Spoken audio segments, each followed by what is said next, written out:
ውድ የቻናላችን ተከታታዮች በ1981 እና 1982 እንደ ኢትዮጵያ አቆጣጠር በሰሜን ኢትዮጵያ የተከናወኑ ታሪካዊ ክስተቶችን እናያለን።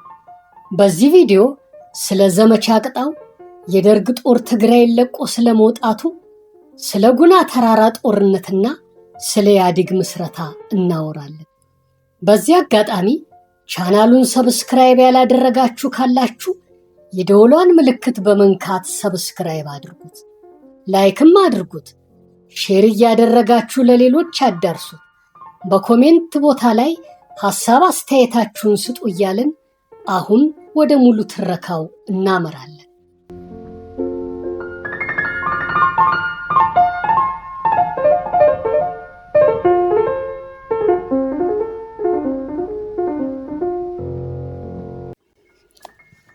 ዘመቻ ቅጣው ስለሚባለው ዘመቻ አንዳንድ የታሪክ ጸሐፊዎች፣ የደርግ መኮንኖችና ጄኔራሎች ካሳተሟቸው መጽሐፍትና ከማህበራዊ ሚዲያዎች ካገኘናቸው ውስን መረጃዎች በስተቀር የተሟሉ መረጃዎች ልናገኝ አልቻልንም።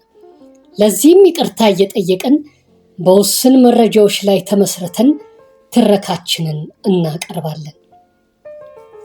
ይህ ዘመቻ አንዳንዶቹ ዘመቻ ቅጣው ሲሉት፣ አንዳንዶቹ ደግሞ ዘመቻ አክሱም 1 እና 2 ነው ይሉታል። ስለዚህ ዘመቻ የተጻፉ ታሪካዊ ሰነዶች እጅግ ጥቂት በመሆናቸው ዘመቻው ስለተካሄደበት ቀንና ዓመት እርግጠኛ መረጃ ማግኘት አዳጋች ነው። አብዛኞቹ ታሪክ ጸሐፊዎች ይህ ዘመቻ የተካሄደው ከጥር እስከ የካቲት 1981 ዓ.ም ነው ይላሉ። ነገሩ እንደነሱ አባባል ከሆነ በዚህ ወቅት ከታወጀው ዘመቻ አክሱም ጋር ተመሳሳይ ነው ወይም ራሱ ዘመቻ አክሱም 1 እና 2 ነው ማለት ነው። እኛ እርግጠኞች ባንሆንም ዘመቻ አክሱም ተባለ ዘመቻ ቅጣው በትግራይ ተካሂዶ ከከሸፈ በኋላ በትግራይ የነበረው የደርግ ጦር እየተመናመነ በመምጣቱና ተተኪ ረዳት ጦር ባለመላኩ የጦር ክፍሉ እጅግ በመሳሳቱ የተነሳ ለአደጋ ሲጋለጥ ህወሓት ሁኔታውን በሚገባ ተረድቶ አጋጣሚውን በመጠቀም በየካቲት 8 1981 ዓ.ም የመልሶ ማጥቃት ውጊያ በማካሄድና ለደርግ ህልውና እጅግ ወሳኝ በነበረው ሽሬ እንዳስላሴ ላይ ከባድ ማጥቃት ሰንዝሮ የደርግን 604ኛ ኮር በመደምሰስ ሽሬ እንዳስላሴ ሙሉ ለሙሉ ሲቆጣጠር የወታደራዊ ኃይሉ ከደርግ ወደ ህወሓት ተዛወረ። ከዚህ በኋላ የሚካሄዱት ማንኛውም ውጊያዎች በህወሓት የበላይነት የሚከናወኑ ሆኑ። የደርግ ጦር ህወሓት ወደ መሃል ሀገር የሚያደርገውን መስፋፋት ለመግታት የመከላከል ውጊያ ቢያደርግም የጦር አመራሮች የአመራርና ስትራቴጂካዊ አቅም ደካማ በመሆኑ መስፋፋቱን ሊገታው አልቻለም።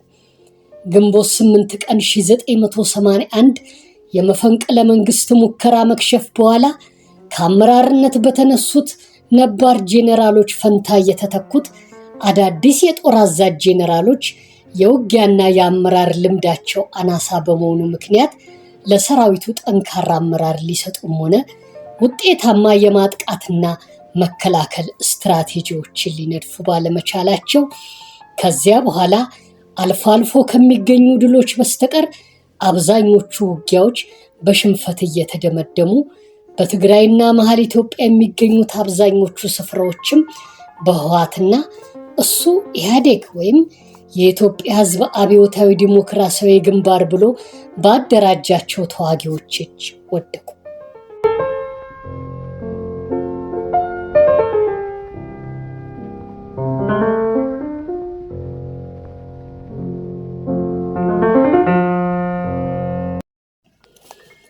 ቅድም ወደ ጀመርኩት ትረካ ልመለስና የደርግ መንግስት የዘመቻ ቅጣው ወይም አክሱም ብሎ የጀመረው ዘመቻ ዓላማዎች፣ አንደኛ በትግራይ የነበረውን የህወሓት ወታደራዊ መዋቅር ለማፈራረስ፣ ሁለተኛ በማዕከላዊ ትግራይ የነበሩ ገጠራማ አካባቢዎችን ከህወሓት ማጽዳት፣ ሶስተኛ የስንቅና ሎጂስቲክ አቅርቦቶችን ማስከፈት፣ መንገዶች ማስከፈት፣ አራተኛ በትግራይ የተነጠቁትን አካባቢዎች ማስመለስ፣ አምስተኛ ህወሓት በወሎ በጎንደርና በሰሜን ሸዋ የሚያደርገውን መስፋፋት ለመክታት ነበር።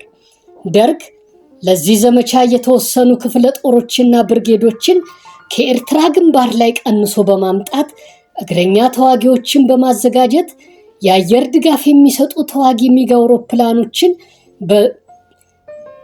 ከመቀሌና አዲግራት ደግሞ ድጋፍ የሚሰጡ ኃይሎችን በመመደብ አዘጋጅቷል። በዚህ ዘመቻ ከ6 እስከ 8 የሚደርሱ ብርጌዶችን ከ25 እስከ 40 ሺህ የሚደርሱ ወታደሮችን መድፎችንና ታንኮችን አሰልፎ ነበር። ህወሓት በዚህ ዘመቻ የተከፈተበትን ውጊያ ለመከላከል ከ10 ሺህ እስከ 15 ሺህ ተዋጊዎችን ከቀላል መሳሪያዎች ጋር የሽምቅ ውጊያ ስልቶች ጋር አደራጅቷል። የክልሉ ህዝብም ጠንካራ ድጋፍ ያደርግለት ነበር። ይህ ዘመቻ ምን ያህል ጊዜ እንደወሰደ የሚገልጽ በውል የሰፈረ መረጃ ባይኖርም ዘመቻው ከታህሳስ እስከ ጳጉሜ 1981 ዓ.ም ድረስ ለ9 ወራት ያህል ፈጅቶ በጳጉሜ 1981 ዓ.ም የደርግ ጦር በፕሬዝዳንት መንግስቱ ኃይለማርያምና በደርግ የበላይ አለቆች ትዕዛዝ ትግራይን ሙሉ ለሙሉ ለቆ እንዲወጣ ሲደረግ መጠናቀቁን ጥቂቶቹ ይስማሙበታል። ዘመቻ ቅጣው በተካሄደ ጊዜ በተራራ ላይ ውጊያ ልምድ ካላቸው ክፍለ ጦሮች ይልቅ አዳዲስ ክፍለ ጦሮች በመሳተፋቸው ህወሓት ውጤታማ የውጊያ ስልቶችን በመጠቀሙ አብዛኞቹ የደርግ ወታደሮች ኤርትራ ውስጥ የተሳተፉ በመሆናቸውና በኤርትራ ባሳለፉት ጦርነት ኃይላቸው ተመናምኖ በመዳከሙ በደርግ ሰራዊቱም ውስጥ አለመግባባት በመከሰቱ የመዋጋት ፍላጎት በመጥፋቱ ለሰራዊቱ ስንቅ፣ ትጥቅ፣ ቀለብና ሎጂስቲክ ተሟልቶ ባለመቅረቡ ዘመቻው በጥልቅ ጥናት የተደገፈ ባለመሆኑ የተፈለገውን ውጤት ሳያመጣ ሊከሽፍ ችሏል። ከዘመቻው መክሸፍ በኋላ የደርግ ጦር ትግራይ ውስጥ ባደረጋቸው ጦርነቶች ተከታታይ ሽንፈቶች ስላጋጠሙት በህወሓት ጦር ተመቶ ሙሉ ለሙሉ ከመደምሰሱ በፊት ትግራይን ሙሉ ለሙሉ ለቆ እንዲወጣ በፕሬዝዳንት መንግስቱ ኃይለማርያምና በበላይ የጦር አለቆች ትዕዛዝ አማካኝነት ታዘዘ። ነገር ግን አብዛኞቹ የጦር መኮንኖችና ወታደሮች ይህንን የመንግስት ውሳኔ አጥብቀው ተቃውመውት ነበር። ትግራይን መልቀቅ ለጦር ሰራዊቱና ለመንግስት ብሎም ለሀገር ህልውና አደጋ የሚያመጣ ነው። ትግራይ ሙሉ ለሙሉ ከተለቀቀለት ህወሓት ከትግራይ ተንደርድሮ ወደ መሃል ሀገር ለመግባት ያመቸዋልና ትግራይ በፍጹም መለቀቅ የለበትም የሚሉ ምክንያቶችን እያቀረቡ ቢቃወሙም በፕሬዝዳንት መንግስቱና በበላይ አለቆች ተቀባይነት በማጣቱ በጳጉሜ 1981 የደርግ ጦር በዘመቻ ቀጣው ሳይቀጣም እሱም በሌላው ሳይቀጣ ሹልክ ብሎ ከመቀሌና ከተቀሩት የትግራይ ክፍሎች ወጣ። በዚህም ጊዜ የደርግ መንግስት ጦሩን ከትግራይ አስወጥቶ አንድን ክፍለ ሀገር ሙሉ ለሙሉ ሲያጣ በታሪክ የመጀመሪያው ሆነ እያሉ በመገናኛ ብዙሃን ብዙ አራገቡ። የደርግ ጦር ከትግራይ ለቆ መውጣት የጦር አዛዦችንና ወታደሮችን ሞራል ከመንካት ባሻገር ደርግ የመውደቂያ ጊዜው ይበልጥ እንዲቃረብ የፕሬዝዳንት መንግስቱ ኃይለማርያም የስልጣን ቆይታም እጅግ እንዲያጥር አደረገ። ህወሓትም ትግራይ ሙሉ ለሙሉ ሲለቀቅለት ከትግራይ እየተንደረደረ ወደ መሃል ሀገር እንደ ልቡ ለመግባትና ተዋጊዎቹን ወደ መሃል ሀገር ስፍራዎች እያንቀሳቀሰ ወደ ከፊል የጎንደር፣ የጎጃም፣ የወሎና የሰሜን ሸዋ ግዛቶች ገብቶ ለመቆጣጠር በቃ። በወቅቱ የነበረው የትግራይም ሆነ የመሃል ሀገር ህዝብ ደርግ በሚፈጽምበት ግፍና በደል እጅግ ተማሮ ስለነበር ከደርግ የባሰ ሰይጣን የለም በማለት ለህወሓትና ኋላ ለተደራጀው የኢህአዴግ ኃይል ሙሉ ድጋፍ ሰጠ። ደርግ ከየትኛውም አቅጣጫ የህዝብ ድጋፍና ደጀን አጥቶ ውድቀቱ ተፋጠነ። ወደ መቃብሩ የሚወርድበት ጊዜም እጅግ ተቃረበ።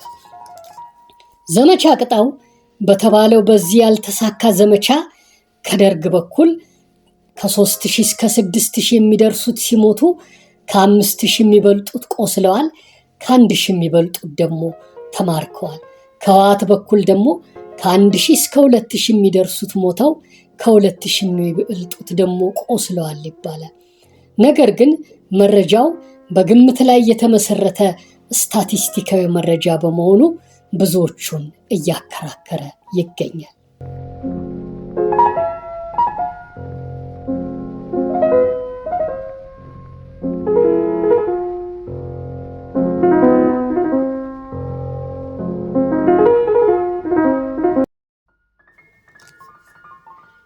ከጥቅምት እስከ ዳር 1982 ዓ.ም በደቡብ ጎንደር በወሎና ትግራይ ጠረፍ አካባቢ ባለች ጉና በተሰኘች ስፍራ በደርግ ጦርና በህወሓት ወይም ደግሞ ኢህአዴግ ተዋጊዎች መካከል ከባድ ውጊያ ተካሂዶ ነበር። በወቅቱ የደርግ ጦር በየአውደ ግንባሩ ከባድ ሽንፈት እየደረሰበት ስለመጣና ኢህአዴግ ወደ መሀል ሀገር ተስፋፍቶ ብዙ አካባቢዎችን በመያዝ የደርግን መንግስት ስጋት ላይ ጣለ። ደቡብ ጎንደር ጉና ተራራማ አካባቢ ላይ መድረሱ ደግሞ የደርግን መንግስት እጅግ ስላሳሰበው ጉናን ለማስለቀቅና የኢህአዴግ ሰራዊትን ግስጋሴ ለመክታት ሲል እጅግ ወሳኝ የተባለውን የጉና ጦርነት አካሄደ። ደርግ ይህን ዘመቻ በከፍተኛ ጥንቃቄ ከዚህ በፊት በውጊያው የነበሩትን ድክመቶች አስተካክሎ የተሟላ ዝግጅት በማድረግ ከ4 እስከ 6 የሚደርሱ ብርጌዶችን ከ15000 እስከ 25000 የሚደርሱ ወታደሮችን በርካታ ታንኮችንና መድፎችን አዘጋጅቶ ጉናን ከኢህአዴግ ለማስለቀቅ ዘመተ። ኢህአዴግም በዚህ ውጊያ ላይ ከ8000 እስከ 12000 የሚደርሱ ተዋጊዎችን እንዳሰለፈ ግምታዊ የስታቲስቲክስ መረጃዎች ያሳያሉ። ይህ የጉና ጦርነት ለደርግም ሆነ ለኢህአዴግ ሰራዊት እጅግ ወሳኝ ነበር። ደርግ ይህን ጦርነት ቢያሸንፍ የስልጣን ዕድሜው ይራዘም፣ ኢህአዴግም መዳከም ደርሶበት የጦር ስልቱን ለመቀየር ይገደድ፣ እንዲሁም ድጋሚ አንሰራርቶ ደርግን ከስልጣን ለማስወገድ ብዙ ጊዜ ይፈጅበት ነበር። በድል አድራጊነት ከተወጣ ደግሞ በአጭር ጊዜ ደርግን አስወግዶ ስልጣን ለመያዝና ለመንግስትነት የመብቃት ዓላማው ይበልጥ ተመቻቸለት ማለት ነው። ስለዚህ የውጊያ ለሁለቱ ተጻራሪ ኃይሎች የወደፊት ዋስትና እጅግ ወሳኝ ነበር። እናም አንዱ ሌላውን ለመጣልና በሌላው ላለመውደቅ እልህና ቁጭት በተቀላቀለበት መንገድ ነበር የተዋጉት። በዚህ ውጊያ ላይ የደርግ ጦር በውጊያው መጀመሪያ አካባቢ በለስ ቀንቶት አብዛኛውን የጉና ተራራ ክፍል ቢይዝም ተጨማሪ ረዳት ጦር ባለመላኩ በተራራ ውጊያ ላይ ልምድ ያላቸው ክፍለ ጦሮች ባለመሳተፋቸው በውጊያ የተሰማሩት ጦሮችም አዳዲስ በመሆናቸውና በተራራ ላይ ውጊያ ልምድ ባለማካበታቸው በሰራዊቱ መካከል የቅንጅት ችግር መፈጠሩ፣ የስንቅና ቀለብ አቅርቦት ባለመሟላቱና በመሳሰሉት ምክንያቶች ድሉ ዘላቂ አልሆነም።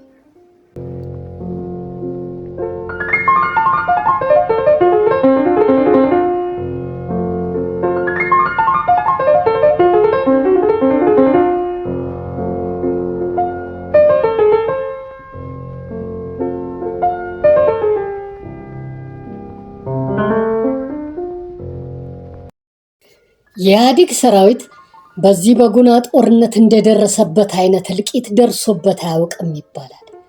አብዛኞቹ ሰራዊቶች በዚህ የጉና ጦርነት አልቀውበት 50 ወይም ከዛ ያነሱ ጥቂት ተዋጊዎች ብቻ ቀርተውት ነበር ይባላል። እነሱም እንሞታታለን እንጂ በፍጹም ተራራውን ለቀን አንሄድም ብለው በጽናት ተፋለሙ ሲል በመስከረም 2000 ዓመተ ምህረት ሚሊኒየም ላይ ታትሞ የነበረው አብዮታዊ ዲሞክራሲ የተሰኘው የኢህአዴግ መጽሔት ገልጿል። እንደ ሌሎች ወታደራዊ ተንታኞች ገለጻ ደግሞ የደርግ ጦር በመጀመሪያው ውጊያ በለስ ቀንቶት አብዛኛውን የጉና ተራራ ክፍል ቢቆጣጠርም ድሉን አስፍቶ ተጨማሪ ጦር በመላክ ቀሪዎቹን አካባቢዎች መቆጣጠርና የኢህአዴግን ሰራዊት ከስፍራው ማስወገድ ሲገባው ያን ሳያደርግ በመቅረቱ የደርግ ተዋጊ ጦሮች እርስ በርስ ተቀናጅተው ባለመዋጋታቸውና እንቅስቃሴያቸው አዝጋሚ በመሆኑ የኢህአዴግ ሰራዊት ድጋሚ አንሰራርቶ የመልሶ ማጥቃት ውጊያ በማካሄድ ጉናን ሙሉ ለሙሉ ሊቆጣጠርና ይዞታውን በማስፋት እስከ ባህር ዳር ድረስ ለመዝለቅ በቅቷል። በወቅቱ በጉናና በተቀሩት የጎንደር አካባቢ የሚኖሩት ህዝቦች ለኢህአዴግ ሰራዊት የተሟላ ድጋፍ ያደርጉለት እንደነበር አንዳንድ የጽሑፍ ሰነዶች ይገልጻሉ።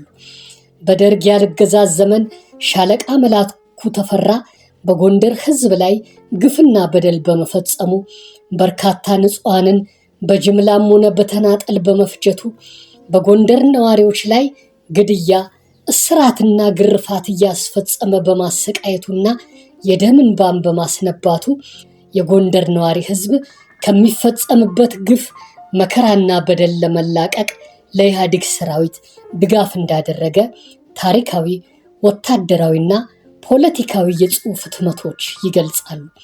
በኢትዮጵያ ከደርግ የባሰ ሰይጣን የለም በማለት የኢህአዴግ ሰራዊቶች ቶሎ እንዲደርሱላቸውና ከስቃያቸው ነፃ እንዲያወጧቸው ሲማጸኑ እንደነበረ በሰፊው ይወራል።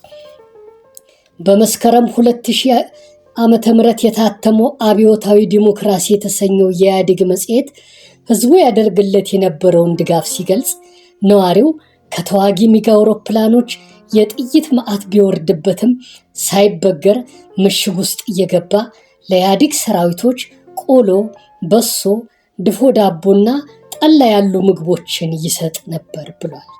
ለማንኛውም የዘመቻ ጦርነት የረቀቀ የውጊያ ታክቲኮችን ከመንደፍና ጠንካራ ተዋጊዎችን ከማሳተፍ ጎን ለጎን ህዝብን ከጎን ማሰለፍ ለድል እጅግ ወሳኝ ነው።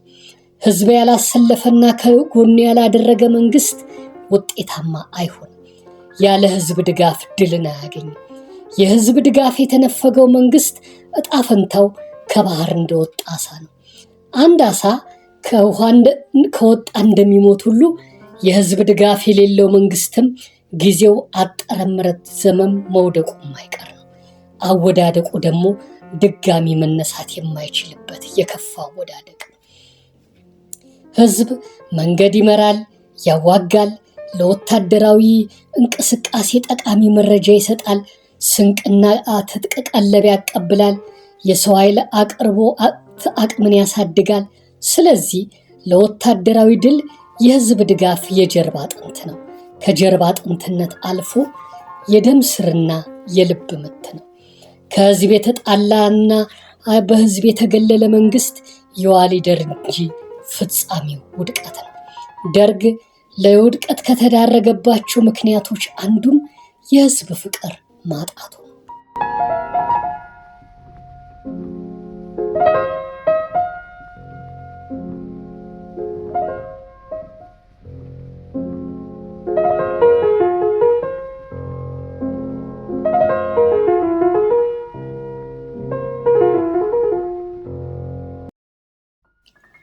ደርግ በሚፈጽማቸው አረመኔያዊ ድርጊቶች ሳቢያ የህዝብ ድጋፍ በማጣቱና ከህዝብ በመገለሉ የጦር ሰራዊቱ ማረፊያ እንዳጣች ወፍ ባዝኖ እረኛው ጠፍቶበት ተበታትኖ ሲንከራተት በአራዊት እንደሚበላ መንጋ በጠላት ተሸነፈ፣ ተበታተነ፣ ተበላ።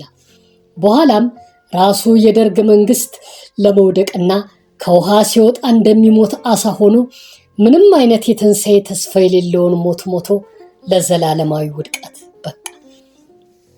ኢህአዴግ ግን በጊዜያዊነትም ቢሆን የህዝብ ድጋፍ በማግኘቱና ከህዝብ ጋር እጅና ጓንት በመሆኑ ደርግ በህዝብ ላይ የሚፈጽማቸው አረመኔያዊ ድርጊቶች እንደ መልካም አጋጣሚ ሆነለት ተጠቅሞ ፕሮፓጋንዳ በመንዛት ህዝቡን ከጎኑ አሰለፈ።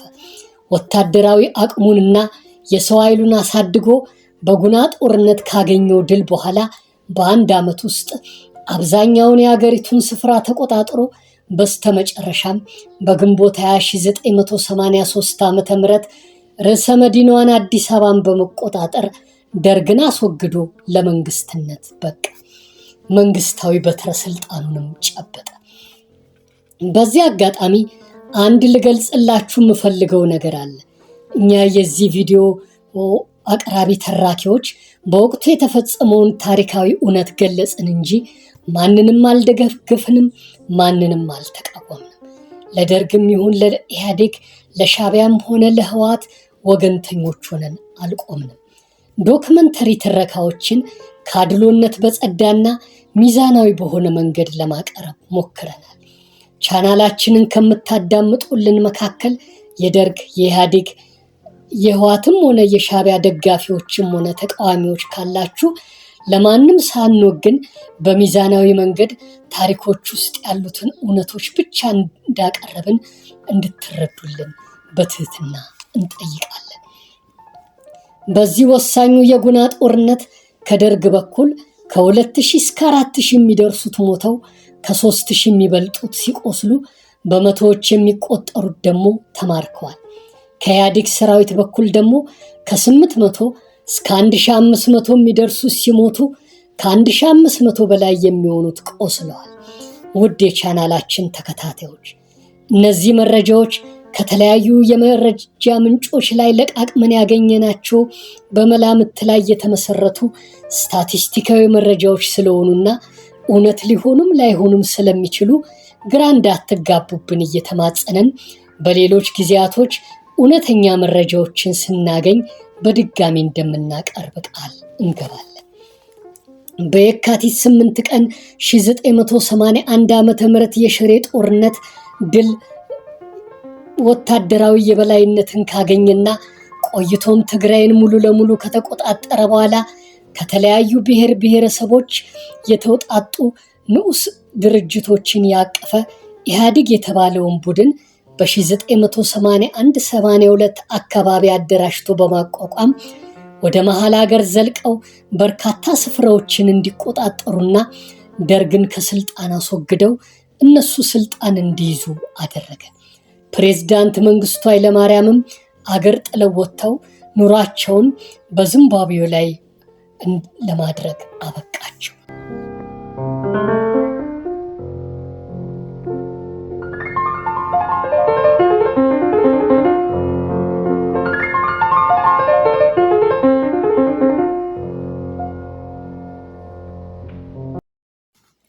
ውድ የቻናላችን ተከታታዮች ታሪክ የየትኛውም ሀገር መንግስት ያለ ህዝብ ድጋፍ ድል እንደማያገኝና የህዝብ ድጋፍ የተነፈገው መንግስት እድሜው አጭርና ወዳቂ መሆኑን እስካሁን አሳይቶናል፣ ወደፊትም ያሳየናል። ከነዚህ እውነታዎች ተነስተን የደርግን መንግስት መውደቅና የኢህአዴግን ወደ ስልጣን መምጣት ዋናው ምክንያት የህዝብ ድጋፍ ማግኘትና ማጣት መሆኑን ልናረጋግጥ ችለናል።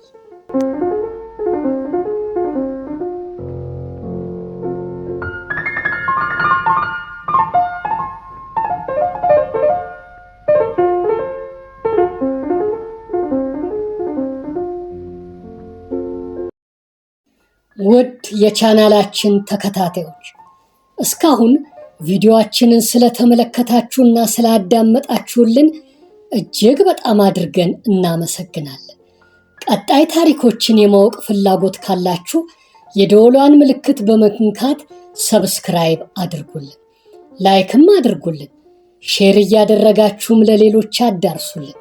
ይህም ብታቀርቡ፣ ይህም ብትጨምሩ፣ ይህም ብትቀንሱ፣ እንዲህ ብታደርጉ የሚሉትን ጨምሮ በቪዲዮ አተራረካችን ላይ የሚሰማችሁን ሐሳቦችና አስተያየቶች በኮሜንት መስጫ ቦታ ላይ አስቀምጡልን። ፈጣሪ ኢትዮጵያና ሕዝቦቿን ይባርክ።